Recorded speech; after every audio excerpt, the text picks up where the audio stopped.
Hi, it's Brian Davis again, pastor of Restoring Love Baptist Church here in Mesa, Arizona. And today I want to begin our study on biblical apologetics. And biblical apologetics is not apologizing for the faith. It comes from the Greek word apologia, which means a courtroom defense. So this is defending the faith. It's essentially putting Christianity up on the witness stand in the courtroom of your mind and putting it under proper scrutiny, just like a prosecutor would. But I'm acting as an attorney, as a lawyer, pleading the case. Does God need us to defend him? Of course not. But the Bible does teach this, that we should be ready to give an answer for the hope that lies within us. So that's what I'm essentially doing today. See, it's a common misconception to many that Christianity is a blind faith, that there's no evidence to back it up. And that's just simply not true. And I'm going to start showing you that today. Christianity is not only found on sound logic and reason, but also on scientific evidence, historical evidence, and the like. So I hope that this will enlighten you. I'm not here to start an argument. I'm here to plead my case for Christianity, for the sake of every soul here in Mesa and abroad, because I do believe that people approach the Bible in the wrong way. And I'm just wanting to show how, if you do approach it in the right way, it makes perfect sense of the world around you, and there are strong reasons to believe it. When I talk about Christianity to skeptics and unbelievers or even scoffers, I hear this a lot.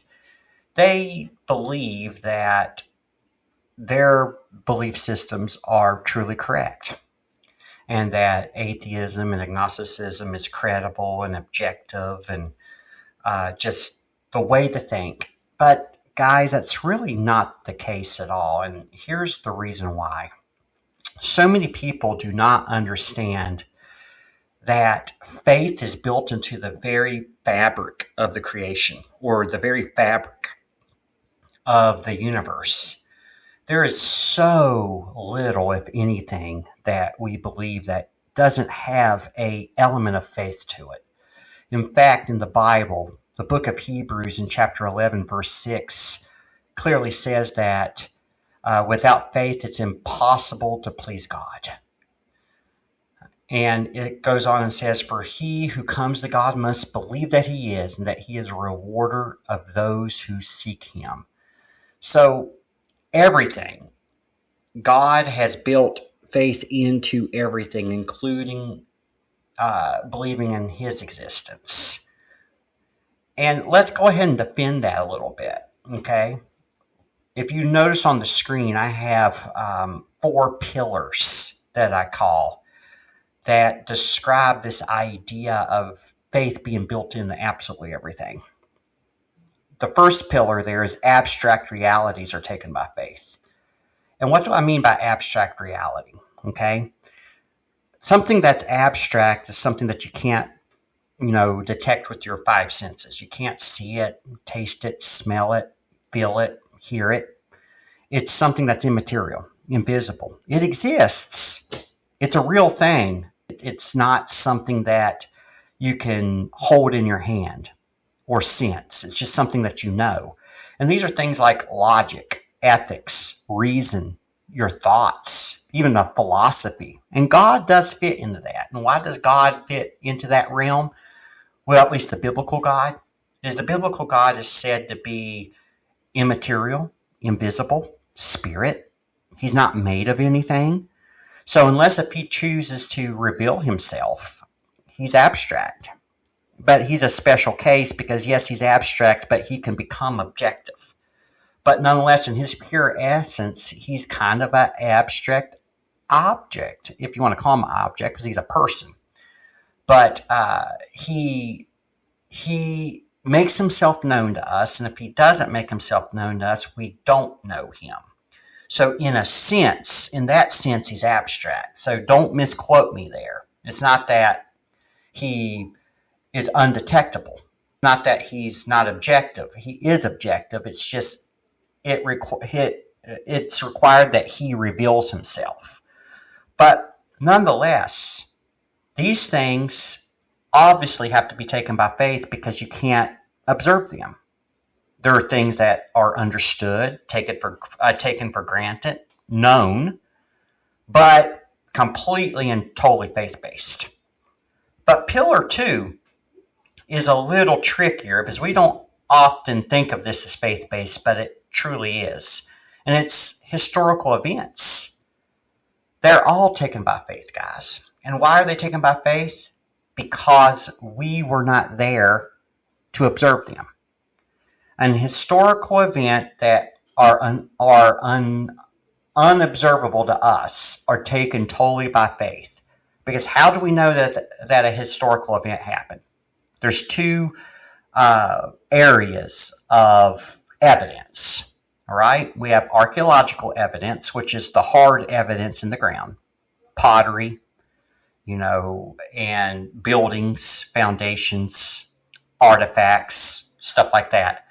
But then you have eyewitness testimony, which is a special type of artifact. It's writing.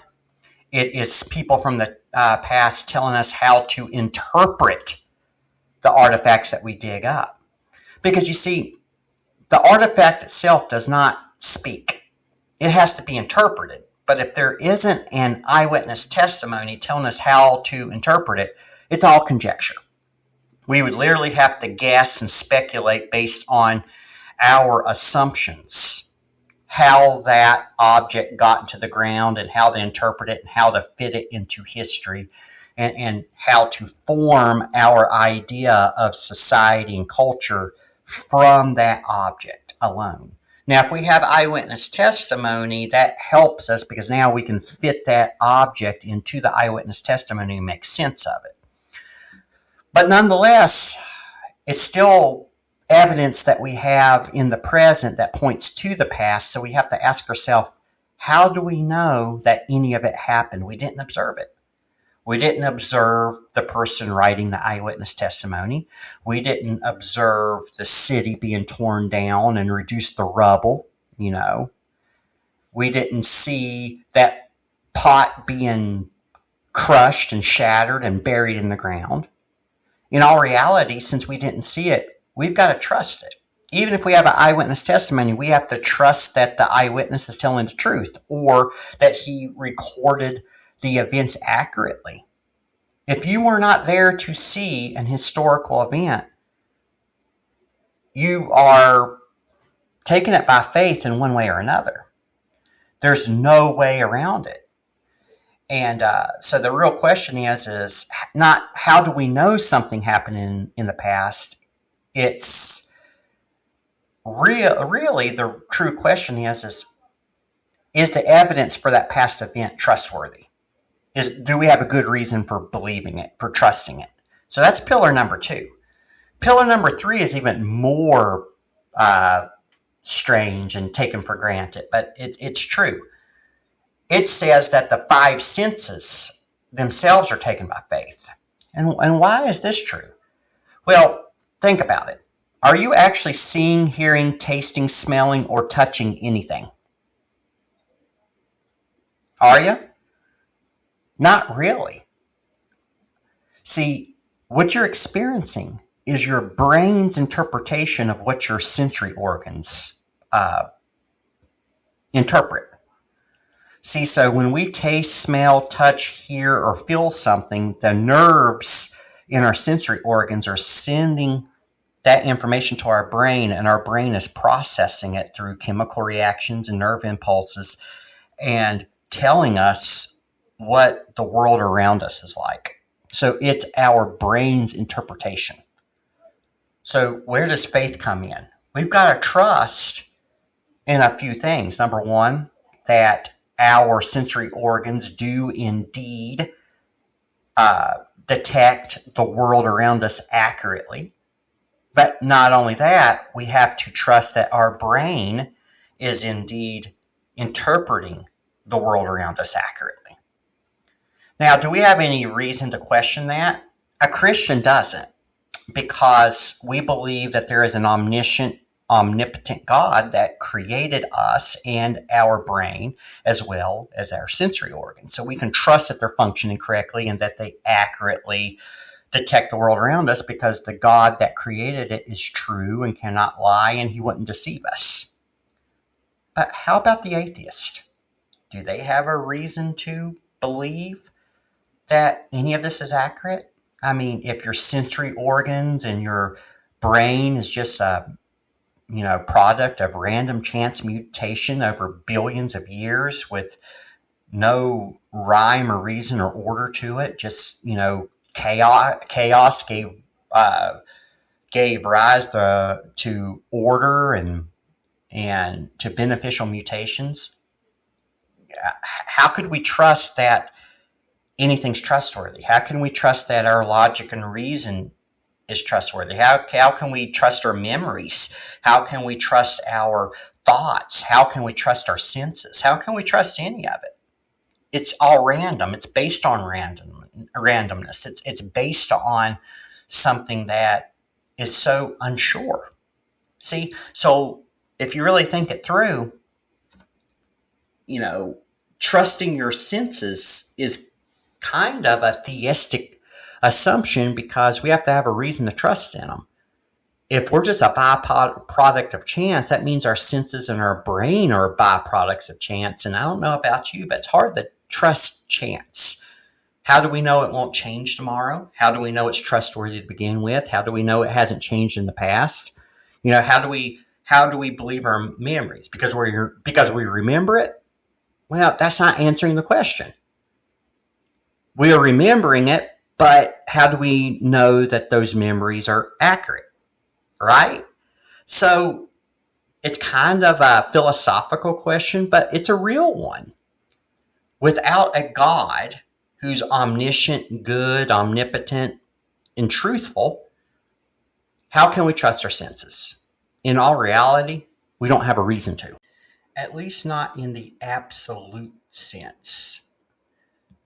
What we're talking about here more than anything is, how do we know our five senses are always reliable, consistent, objective, that they don't change from time to time, that they're not random and all over the place? How do we know that they're not deceiving us? And same thing, as we said, goes for the brain. How do we know that the brain isn't misfiring, isn't remembering things incorrectly, isn't perceiving things incorrectly? How do we know that logic and reason for me is the same as logic and reason for you? And if something doesn't make sense to me, but it makes sense to you, how do we know for sure that you're the one who is rational and I'm not? If there's not a presiding authority that not only gave rise to our five senses and our brain, but also gives it its meaning and its rationality and its trustworthiness, how could we ever truly rely on it and believe it?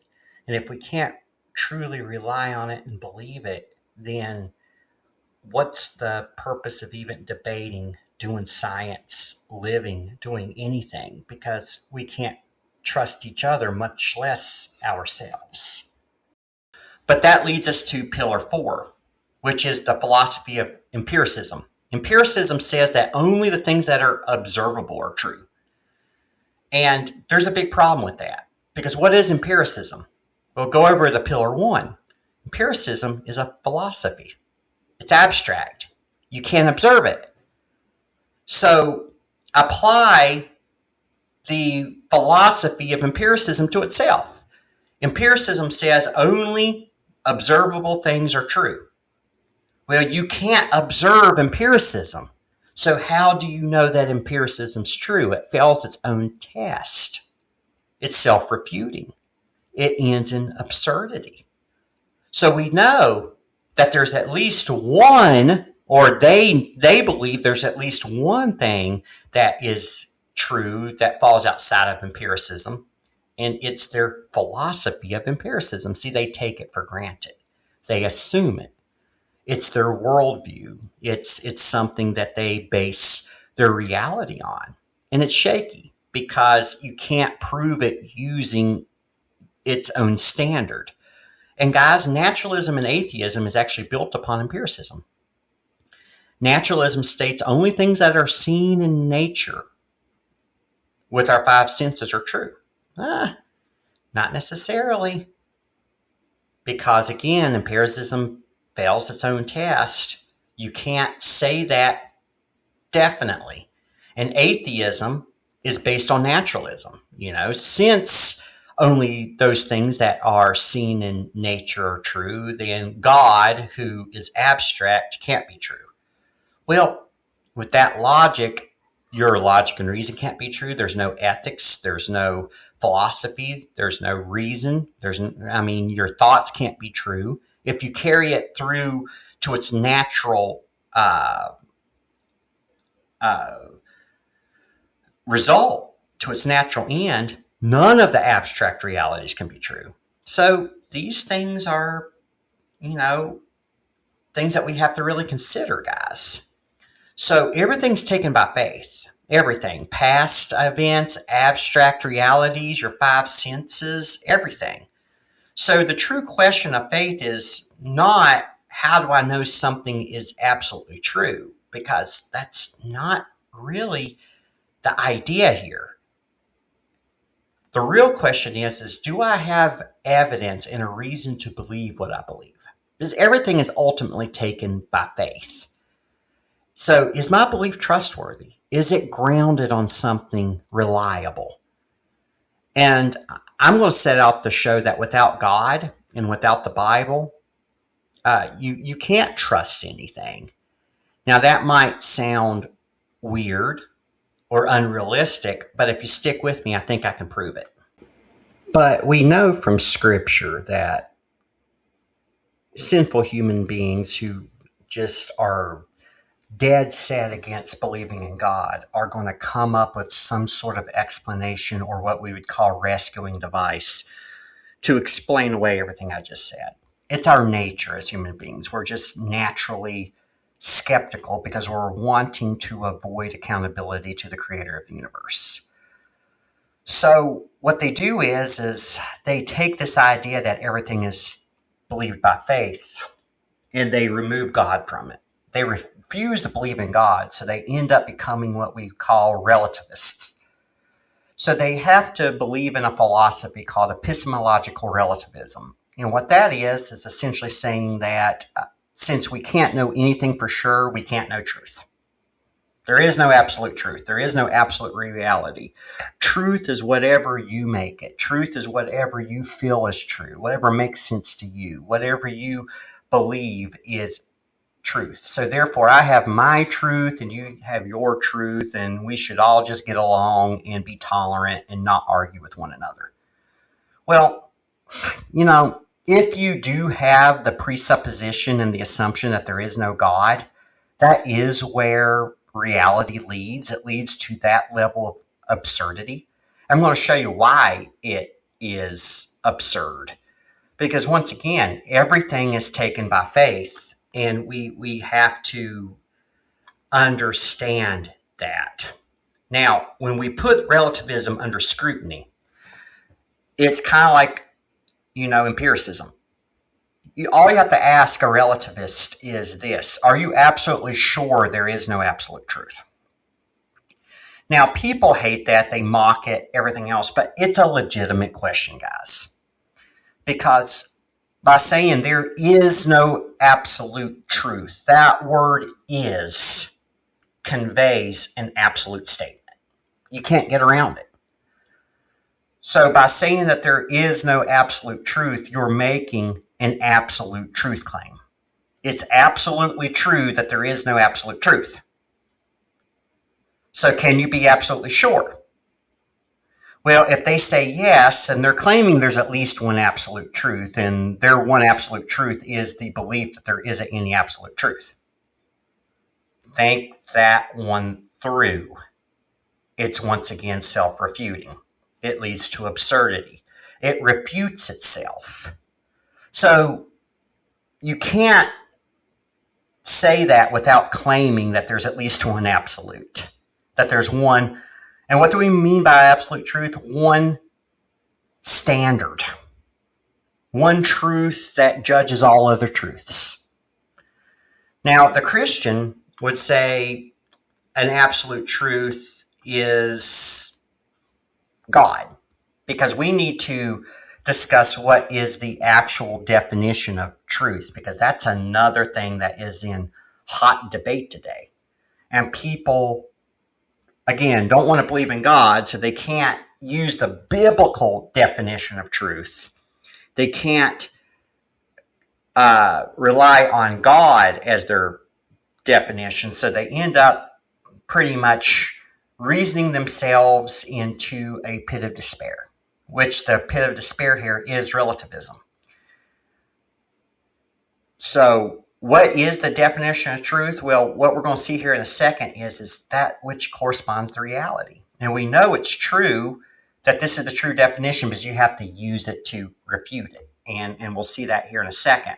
But John 17:17 says that truth is ultimately found in God, because he's the creator of all things. All things originate from him. So therefore, if it exists, it comes from him either directly or indirectly. And that's the point. But people who have reasoned themselves into relativism have done so because of a deep hatred and rejection of God. They refuse to believe that God is the originator of all truth. And now they're in this deep, slimy pit that they can't crawl out of. And I remember one time I was going door to door here in Mesa, and I knocked on a guy's door, and it was an apostate. It was someone who used to be a liberal Presbyterian that fell from the faith, and now he was a relativist. And I took him through some of these questions, and even the questions on the prior slide about how can you choose your, how can you trust your thoughts and your reason. And he got to the point where he says, I can't trust any of it. I don't even know if what I'm saying right now is true. See, that's the pit of despair. You have reasoned yourself into absurdity when you actually not only claim to be a relativist, but try to consistently live by it. No one can live by this standard of truth. No one can be a relativist. It takes an atheist to be a relativist, because if God's absolute truth and you deny absolute truth, you're denying God. And as Psalm 14:1 says, the fool has said in their heart, there is no God. So let's dig in to the definition of truth a little bit, and let's show how relativism is utterly absurd, and that there is absolute truth, and that absolute truth is not invented, but it's discovered. So as we said, the definition of truth is that which corresponds to reality. In other words, truth is something that is real, tangible. It's something that exists. And it has to adhere to what's called the laws of logic. In other words, it has to have evidence for it, can't have any evidence that absolutely refutes it. It can't be self-contradictory. In essence, you have to have a good, solid reason to believe it. Because after all, you don't know if something corresponds to reality unless if you're testing it against reality. And reality is only seen in evidence. You know, we have evidence of what is real. So we look at the world, we look at archaeological evidence, we look at eyewitness testimony, we even do modern science with our five senses, and we look at these things and say, okay, what is true? Is what I'm seeing correspond to what is what I'm believing corresponding to what is being seen in the real world? Now, to refute this, we have to understand something. If you say that truth is not that which corresponds to reality, you're essentially saying there's no evidence for this. I have no reason to believe this. It doesn't correspond to my reality. So what are you doing to refute it? You're using it.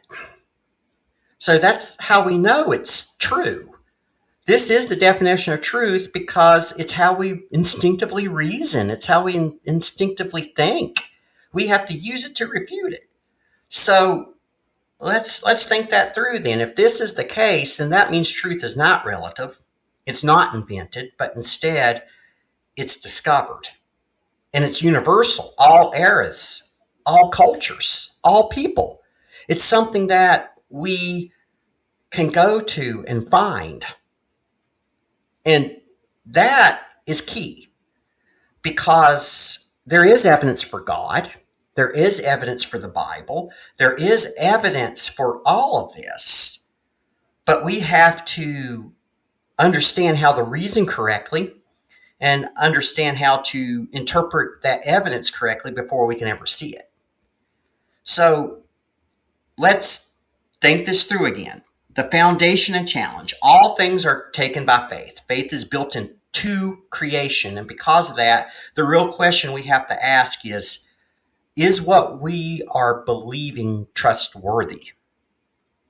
And we need to discuss how we can determine if something is trustworthy or not. Because once again, God, from the Christian point of view, is the ultimate standard of truth. He's the creator of all things. So if something exists, it comes from him. As the old saying goes, all truth is God's truth. But we have to be careful with that because we got to make sure it's true before we attribute it to God. Because this is a little hard to understand, but God did create man with a free will. And a byproduct of a free will is to deny truth. So if something is said that isn't true, it's not really of God. It's of the free will of a person whom God created. So let's draw that distinction a little bit. But let's get into this idea of how we reason and how we determine truth.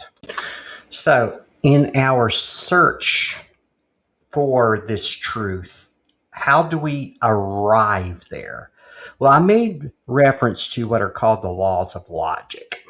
So this is how men instinctively reason. This is how we instinctively show our rationale. As we said, relativism says that there is no absolute truth, and we could say, are you absolutely sure? And that shows that it is a self-refuting absurdity. But how do we know that? Well, because here's how we think. The laws of logic claim this. Number one, every truth claim has evidence to confirm it. So what does that mean? If you start with the truth claim, and then you move out into the world, giving the truth claim the benefit of the doubt, and you search the world for evidence, the truth claim will have evidence to back it up, at least partial evidence. And what do I mean by partial evidence? Well, if it's something that happened in the past, archaeology, as you know, is a soft science. So, evidence degrades over time. So we might not have evidence for absolutely everything, but we'll have sufficient evidence to show that, once again, it's trustworthy. Because remember, what's the whole premise of this? Without faith, it's impossible to please them. Everything's taken by faith. So you just have to say, is there enough evidence to trust a truth claim? So it has to have evidence to back it up. But number two, you cannot have absolute evidence against it. And what I mean by absolute, objective, irrefutable evidence is this. It has to be something that's black and white and obvious. Like, for instance, if I said that the Statue of Liberty is the tallest structure in New York City, that's something that you can directly test. That's something that's irrefutable. That's something that no one can come up with a logical explanation to refute. You can measure it against the Chrysler Building, the Empire State Building, the One World Trade Center, and you can see that there's plenty of structures bigger than the Statue of Liberty. So that's an irrefutable truth claim that evidence disproves. But we have to be careful because sometimes people claim that there's evidence against something and they don't have all the facts. Or once again, they misinterpret evidence with bias or something like that. In those situations, that doesn't disprove something. It just means that in our finite understanding of something, we're making a mistake. So we got to be careful with number 2, but that is a law of logic. There can't be something that irrefutably disproves something. But number 3, it's got to be logically consistent, which means there can't be any built-in contradictions. A contradiction are two opposites, in the same evidence. Like I am inside and outside at the same time. Well, I'm either in my kitchen or I'm out in my yard. I can't be both at the same time unless I got, I guess, 1 foot out the door and in the door. So I guess a more accurate statement would be I am completely outside and completely inside at the same time. Can't happen. I'm not omnipresent. Therefore, that's a contradiction. It can't be true. Now, that's a simplistic thing, but again, you can see where a contradiction cannot be true. One or both statements in a contradictory statement must be false. Therefore, a true claim cannot be arbitrary. You just can't believe it for no good reason. I could say that the moon is made of green cheese or blue cheese, and I can believe it with all my heart. But without evidence, I can't prove it's true or confirm it's true or even have a good reason to say it's true. In fact, the evidence would say that's false. Absolutely false, because we brought back moon rocks. So once again, if you believe that we went to the moon, which I do, again, there's conspiracy theories and stuff, but nonetheless, you get my drift. You just can't believe something for no good reason. You can't just arbitrarily say something's real without giving any proof for it and expect people to believe it. So we have to remember that there's a difference between blind faith and there's faith that's based on some sort of evidence and some sort of reason.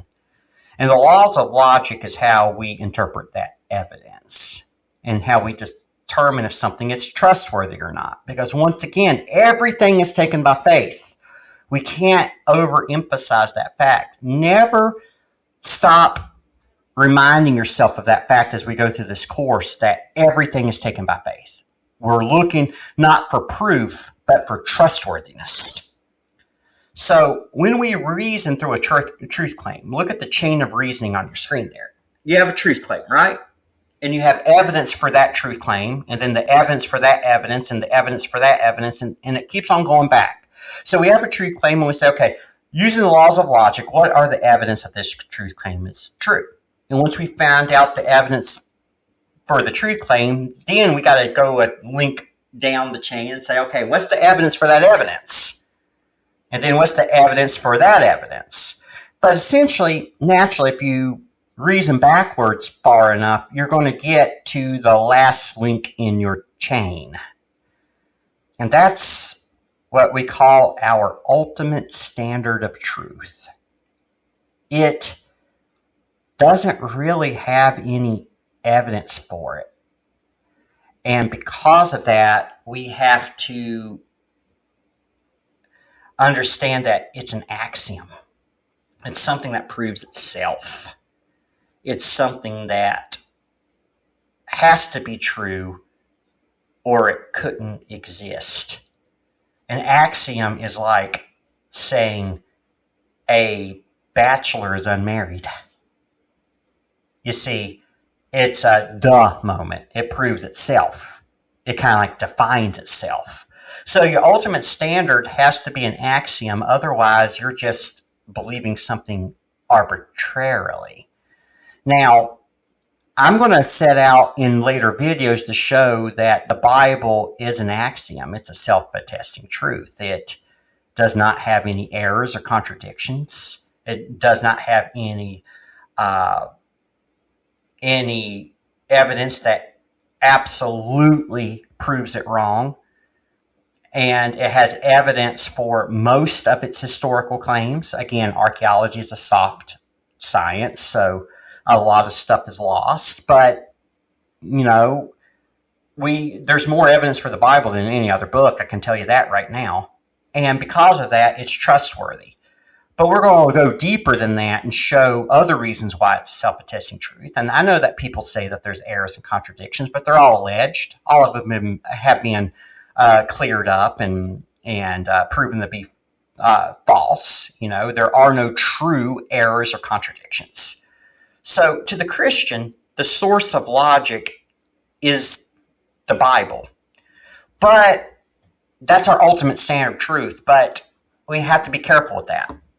Because while it is our ultimate standard of truth, we have to interpret that ultimate standard with logic and reason.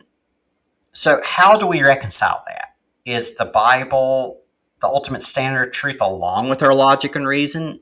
We got to be careful with that, because then really we're elevating our logic and reason above the Bible, because we can test, is the Bible truly always true or not?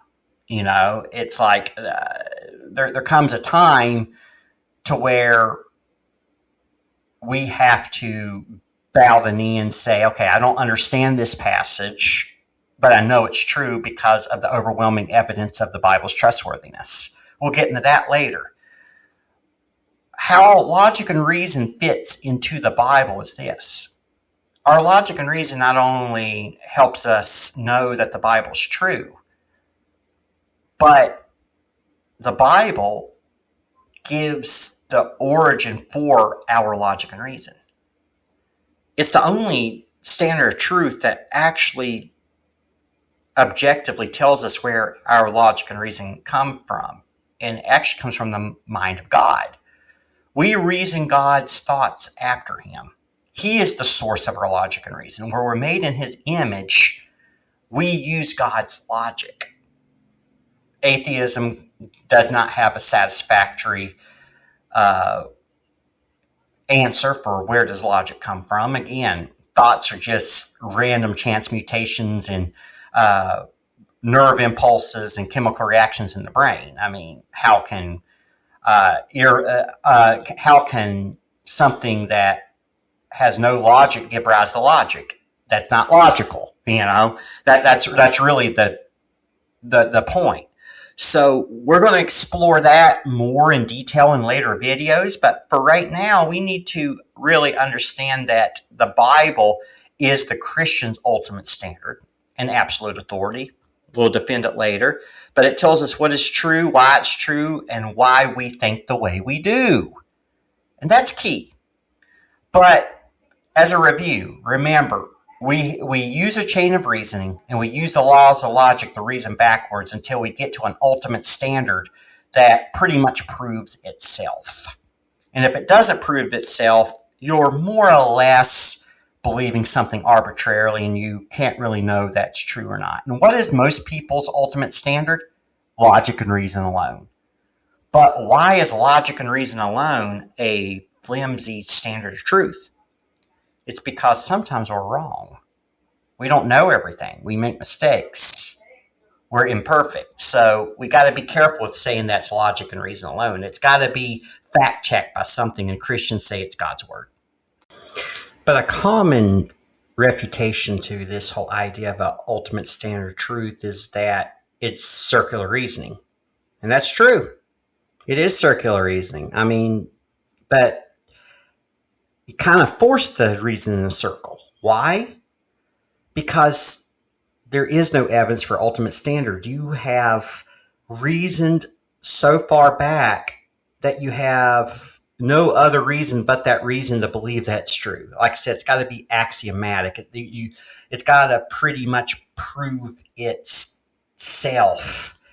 And because of that, we have to realize that, you know, there has to be evidence within itself that proves itself in order to give us a reason for it to be true.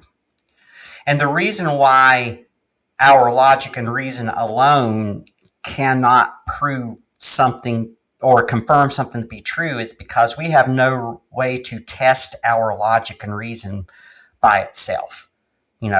If we just have logic and reason alone, how do we know that our logic and reason is true? Because our logic tells us that our logic and reason is true. You see, but does that prove itself? No, that's completely arbitrary. That's true circular reasoning based on absolutely nothing. Now, we have to remember that logic and reason is trustworthy as long as it follows the laws of logic. But an atheist can't say why it's trustworthy. Because, again, they use their own logic and reason to prove their own logic and reason. How about the Christian? We know it's trustworthy just like the atheist does if it follows the laws of logic. But if we apply it to the Bible, we see that the Bible follows the laws of logic. And it even gives us the source of our laws of logic and why they're logical. So we not only have an ultimate standard that follows the laws of logic perfectly, but it gives the source for them and tells us why we think the way we do. So it's all-encompassing. We know that our logic is logical because the Word of God tells us that they are found in the creator of the universe. Is that circular? Absolutely. But it's also axiomatic. It's something that follows the laws of logic perfectly. There's evidence that God exists. There's evidence that the Bible is His Word. There's no evidence against it. There's no contradictions. And it gives us the reason why what we're thinking is rational. So there's no reason whatsoever to dismiss it. It essentially proves itself because if it wasn't true, then we couldn't really know anything for sure. So keep that in mind, that it is perfectly fine to stand on your ultimate standard of truth while defending your ultimate standard of truth. I mean, just like it's okay for a soldier to stand on a hill to defend the hill, we have to realize that ultimately your ultimate standard of truth is circular, but in this instance, it's not irrational because it proves itself. So with this in mind, how we think about the Bible and handle the Bible is very important because our mindset is full of assumptions. You see, as you can see, biblical faith, there's contrasting approaches to the Bible. As we said, everything is taken by faith.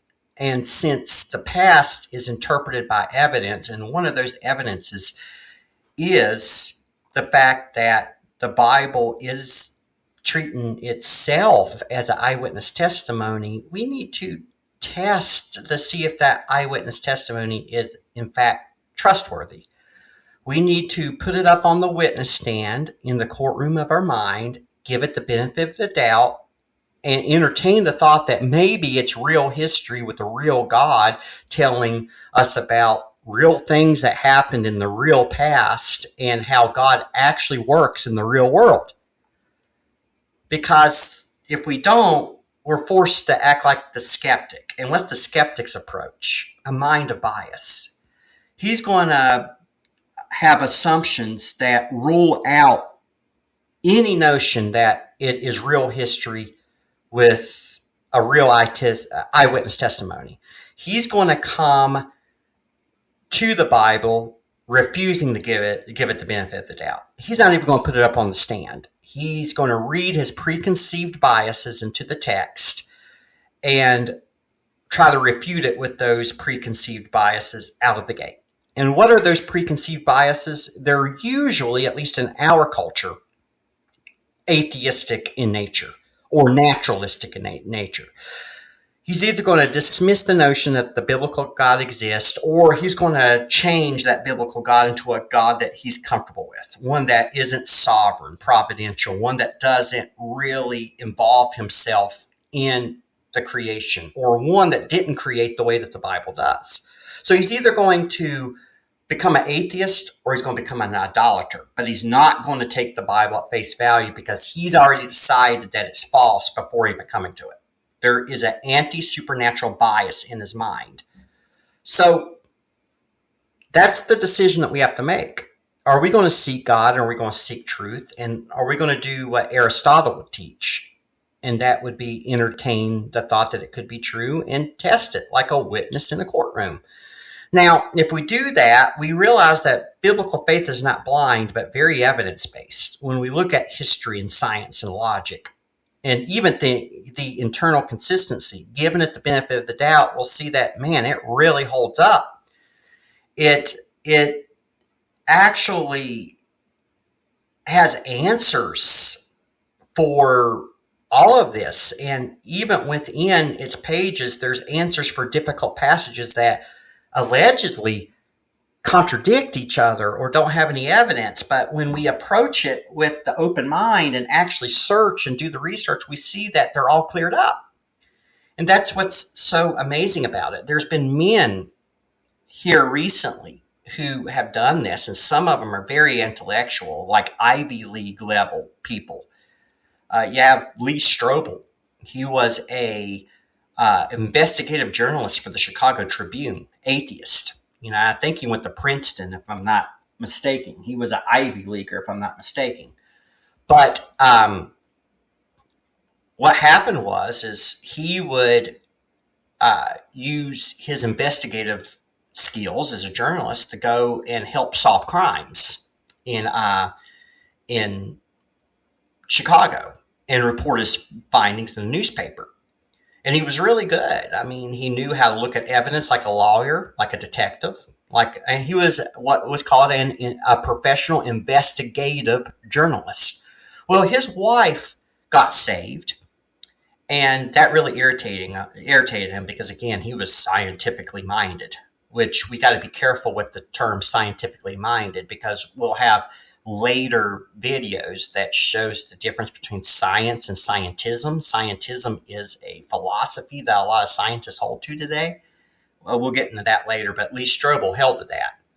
Well, he decided to use his investigative skills to go out and objectively refute Christianity, just like it was a, fraudulent claim on the witness stand in a courtroom. So he went and interviewed people, looked at the science, looked at the evidence, looked at the history, looked at the logic and the reason behind it. And after 2 or 3 years, the man ended up converting to Christianity because of the overwhelming evidence that it was true. And now he published all of his findings in the book called The Case for Christ. And it was recently made into a movie adaptation. This is how real it is. When approached without bias, people convert. Josh McDowell was another atheist who was in a similar field with a similar education. And his research caused him to leave atheism and become a Christian.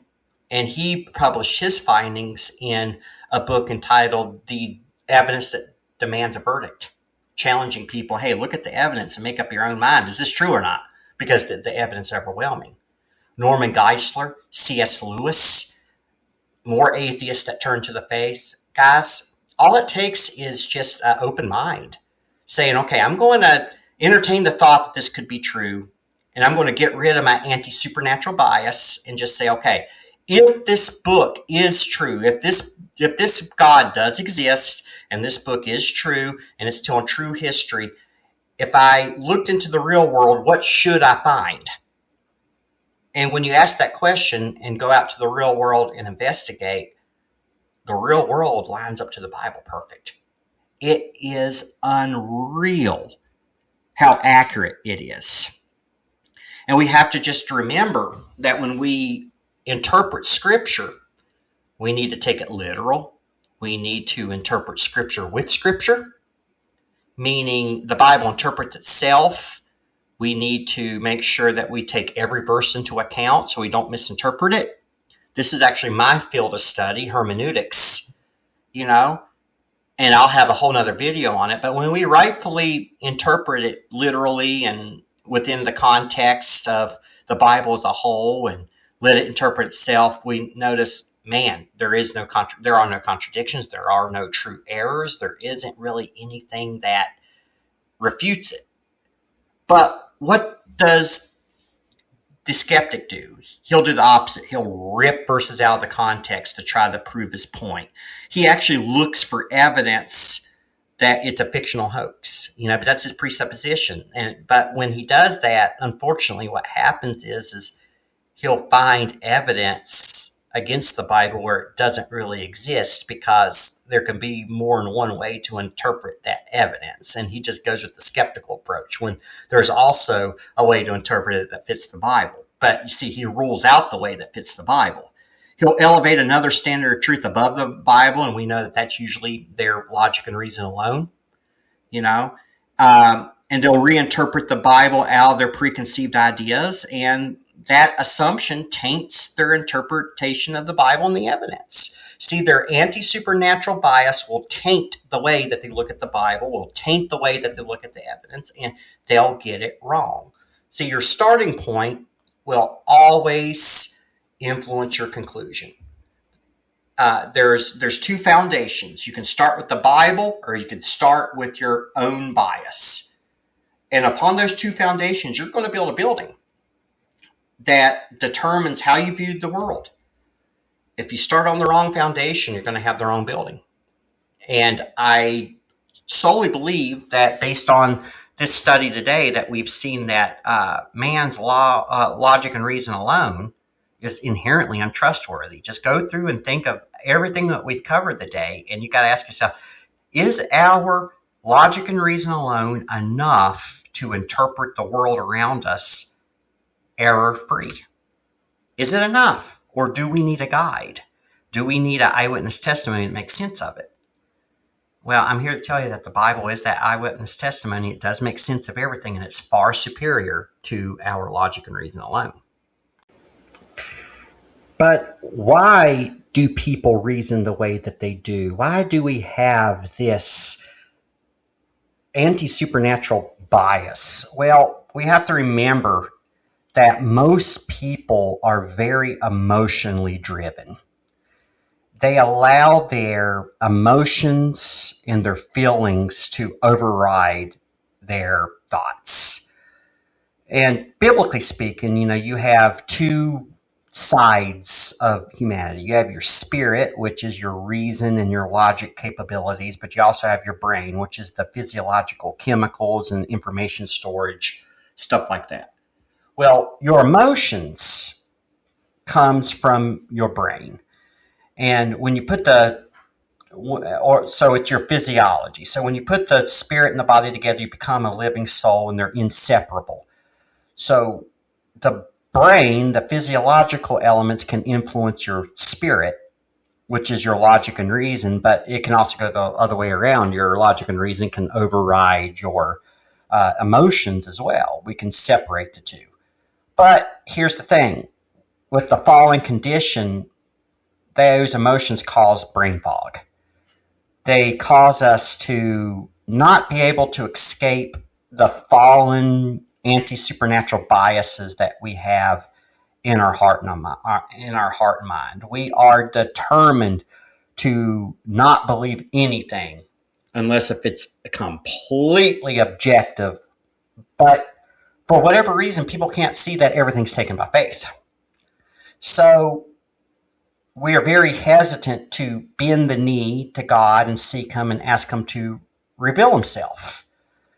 So we're more prone to just go with how we feel. See, we'll reason and we'll reason. If it doesn't bring us immediate peace, we will reject it. But the Christian and someone who's open-minded should separate their thoughts and their feelings and say, okay, I'm just going to ignore my emotions altogether, and I'm just going to look at this objectively, just through logic and reason. Does it make sense. If I give the claims of Christianity the benefit of the doubt and just pursue it on its own merit without my feelings, without my emotions, without my bias involved, I just give it the benefit of the doubt. Is there anything that outright refutes it? And you'll see that it doesn't. There's nothing that outright refutes it. It's internally consistent. It aligns to the evidence. I mean, even hard passages like, let's say, Jonah and the whale. We all know that no whale is going to swallow a man and a man survive it. It's even doubtful that a whale could swallow a man. I think it might have happened in history, but it's still doubtful. But when you look at the book of Jonah and you actually get rid of your preconceived ideas and look at the text and say, okay, what does the text actually say? And then look at the real world and get rid of your bias, you'll realize, oh, it's not as unrealistic as it seems. Number one, the Hebrew word for fish or whale does not mean fish or whale. It means sea creature. It's a generic term. We don't know what swallowed Jonah. We have no clue. But number two, it says that God prepared the fish. God prepared it. So this is a supernatural event. So people who reject it are viewing it solely through naturalistic atheistic assumptions because they've ruled out God. They could care less that it was a supernatural event because in their mind, the supernatural doesn't exist and the supernatural does not act in the real world. And they take the translation fish or whale at face value. They don't even entertain the thought that it could have been something else. All we know, it could have been something that God prepared right there at that moment. So their bias read into the text taints the way that they look at the text, and it taints the way that they believe the text. If you just take it at face value and you assume that God is real and that he's able to do miracles and that he's able to prepare a sea creature that's able to swallow a man, you might have a hard time believing it, but it's not irrational. There's no evidence against it. There's no evidence against it. And there could even be evidence for it because there are some claims, I believe, that a whale has swallowed a man before. So, unlikely, naturally, in the natural sense, it's unlikely, but not necessarily impossible. But in a supernatural sense, it's completely plausible. But what keeps people from believing it? Bias, atheism, their preconceived ideas, their rejection of God. See, there's nothing inherently in the text or in science or anything else that says it's wrong. Just bias rules it out. And it's based on feeling. It's based on preconceived ideas. It's based on assumptions. It's based on other things other than the Bible. So they rule it out and say, didn't happen. That's dangerous, guys. And that's just one of many examples of where people allow their fallen emotions to cloud their judgment and their reasoning. And we have to try to guard against that. But in upcoming videos, we'll cover how we know that God exists and how the Big Bang and naturalistic explanations of origins are just inherently wrong, and how really the origin of the universe was a supernatural event. And once you see that overwhelming evidence for that, then that'll even make Jonah more realistic because you realize, man, God's already pulled off the biggest miracle in history by creating the universe out of nothing.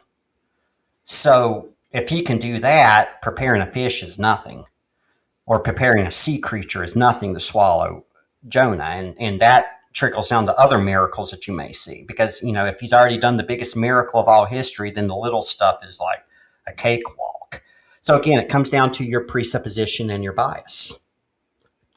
But as I begin to conclude here, the moral of this story is this. If you don't have your ultimate standard and foundation of thought, God and the Bible, you're going to misinterpret everything because ultimately theology and biblical philosophy is the foundation for everything. And that's even science, by the way. Where do we get the modern scientific method? Well, it comes from Sir Francis Bacon. He's the one who invented it. Where did he get it? Did he discover it in nature? Was it written up in the sky? No, it was a philosophy. He came up with it. He used his logic and reason to formulate and come up with the scientific method, period. It's purely philosophical. And it must be stated that Francis Bacon was a Christian, and his motive for doing so is to understand God and his creation more.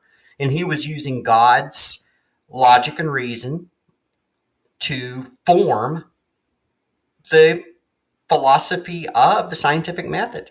He was using the laws of logic. He understood where they came from. He understood that they were trustworthy. And he was doing it for God's glory. There wasn't an atheistic, naturalistic bone in his body. So really, even the whole scientific method is built upon divine, theological, and biblical presuppositions. But because of that, Christians interpret history and culture and law and economics and other things completely different than the rest of the world. But an atheist who has their own logic and reason as that bottom foundational stone in his pyramid is going to interpret history and culture and law and economics and ethics completely differently, because he has to reject the notion of a God. So if you don't have a biblical God that tells you what is just and ethical, then you're going to have poor laws. You're going to have corruption in your economics. You're going to have a culture that is just given over to depravity and everything else. But you're also going to misinterpret history. Because if you look at history from a anti-supernatural bias and a unbiblical bias, then you're not going to piece the pieces together properly. But what's that going to do to your science? Well, if you eliminate God from origins, then there is no supernatural origin for the universe, and you're going to have to try to explain everything naturalistically. And that's what we're going to get into in a future video, is how natural processes cannot explain origins. So I hope that you can see that your foundation truly does dictate how you interpret the world around you. And that foundation is your ultimate standard of truth. Is it the Bible and theology? Or is it your logic and reason alone? Well, that concludes our little talk on presuppositions and truth. I hope that you enjoyed it, that you learned something from it. If you have any questions, all of my contact information is on the screen there. We do have services Sundays at 11 and Wednesdays at 7. That would be 11 a.m. and 7 p.m., by the way.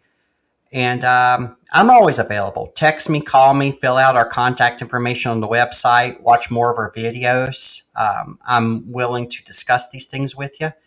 And I'm here to just try to persuade you to really not reject God, because there are eternal consequences in a place called hell if you do.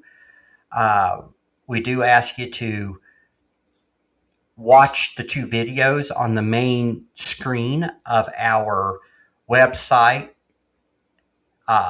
If you look at those, they're right there on the homepage, because that's what motivates us to do all of this.